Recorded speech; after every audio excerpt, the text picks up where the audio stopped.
in the previous videos, we demonstrated that you could take, microscopic models that describe the physics of molecules, and you could apply the calculus of thermodynamics in order to relate them to macroscopic measurables, relate them to things like pressure, volume, and temperature.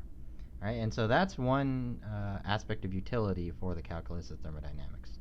But even if you don't have some sort of molecular model, you could still apply the principles of the calculus of thermodynamics in order to gain insight about a physical system.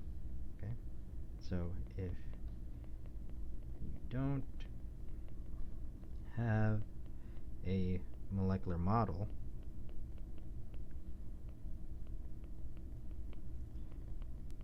you can still apply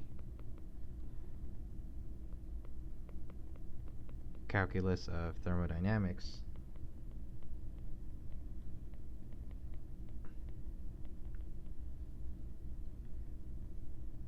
to gain insight. Okay? And so in the in-class problems for Chapter 6, I'm going to demonstrate to you various examples of how you could use the calculus of thermodynamics in order to develop equations for temperature, pressure, and volume, just from, starting from the basics. And during these videos, there's essentially three, sort of mathematical tools that we're going to go back to quite a bit in order to help us develop our models. All right? And so these are three main important, principles of partial derivatives that we're going to use. So manipulate. All right? And so essentially, if you want to manipulate some sort of function theta, all right, where theta can be, internal energy, entropy, enthalpy, the Helmholtz function, Gibbs function, or even temperature, pressure, and volume. And so just to make sure, this little epsilon is just a math way of saying is one of these things.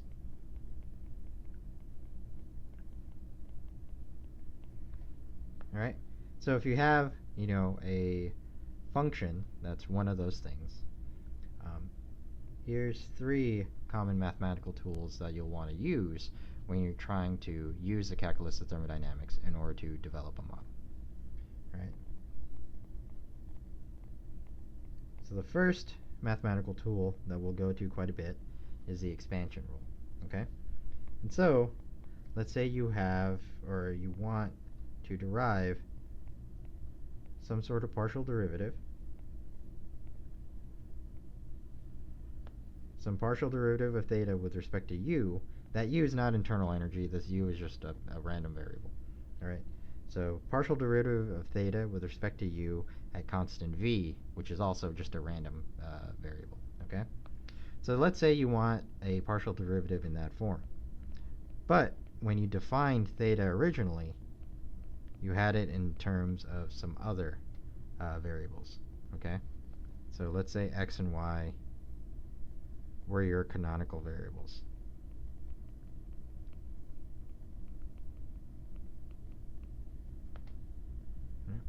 And as a result, the total derivative of theta was in this form, right?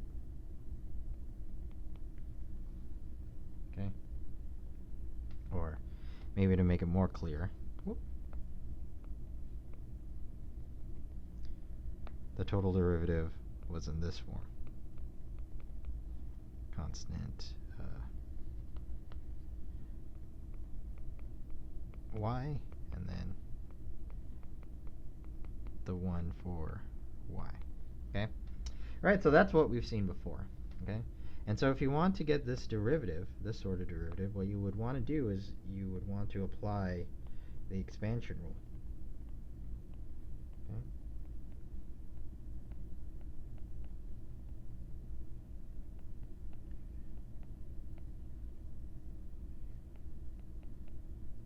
du v plus d theta dy dy du constant v. All right. So as you remember, that's just the form of the expansion rule. And the utility of applying the expansion rule in this situation is that from your total derivative of theta, if we call this alpha and we call this beta, you would know what these things are. And so when you apply the expansion rule, this alpha and beta would also be there. All right? And so this helps. Basically, the reason to use the expansion rule, as we've talked about before, is it's a way to introduce new variables into your function. Okay? And so that's the utility of using the expansion rule. And so in the end, our partial derivative would look like this. dx du constant v and beta dy du constant v. All right? And so that's the sort of general form of the expansion rule. Okay? The next tool that we'll use quite a bit is the triple product rule. So triple product rule. And so here,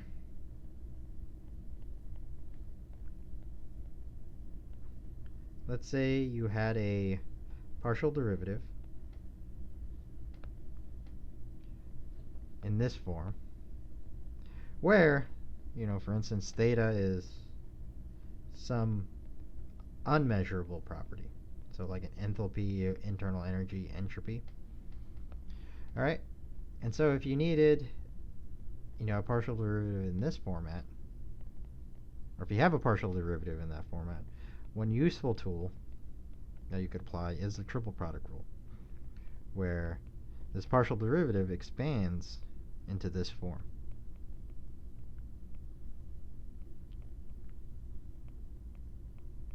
Okay. Where the theta on the left-hand side, even though it's being held constant here, on the right-hand side, it ends up being in the numerator of the partial derivative. Okay? All right? And so this is useful if you just kind of want to rearrange the order of the variables in your partial derivative.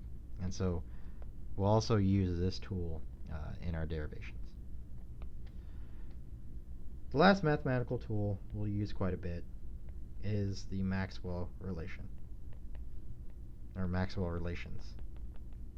Okay? And I just want to remind you about, in the previous videos, we had a partial derivative in this format,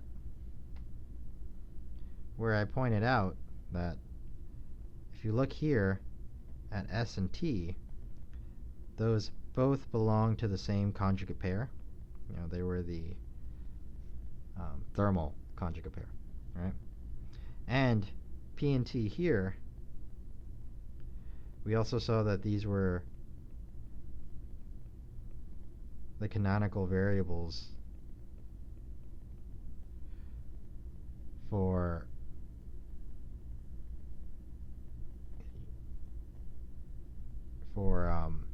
the Gibbs energy. Okay? All right, and so if you have anything in this sort of form where the numerator of the partial derivative and the constant variable belong to the same conjugate pair, and the denominator of the partial derivative and the constant variable both belong to the same, or are both canonical variables to some sort of energy function, that tells you that you need to apply the Maxwell relations. Okay? And so the Maxwell relations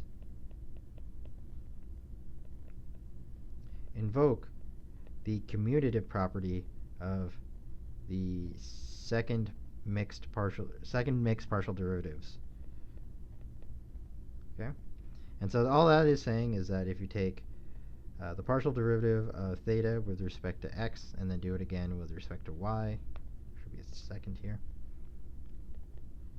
the order that you take those partial derivatives does not matter.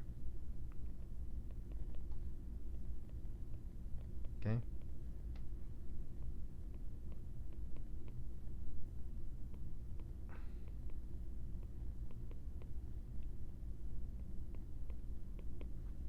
Okay? And this can be useful because in some cases we may know what these things are.